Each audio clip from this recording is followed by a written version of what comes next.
Maligayang pagdating sa Creative Fashion Studio ni Ella Aape. Maliliit na sinulid at mga laso, handa nang gamitin tak. Ang mga butones ay kumikinang, ang mga tela ay kumikislap. Sa isang masayang workshop na lahat tayo'y kilala up. Ang maliliit na piraso ay pwedeng maging estilo. Tayo'y lumikha at maglaro sandali. Gupitin at tahiin, lumalago ang imahinasyon.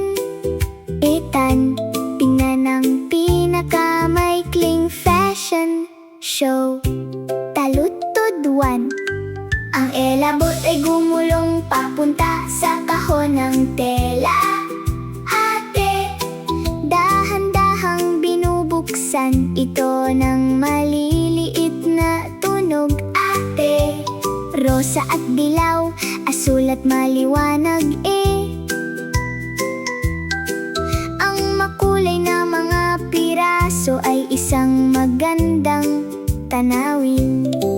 Pumili ng malambot at malinis na tela ipinapailalim ito sa upuan.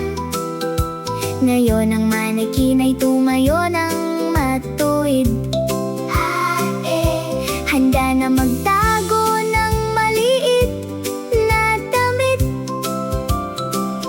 Ang tape measure ay dumadaan mula kaliwa at kananda. Tinitiyak kung ito'y akma ng maayos.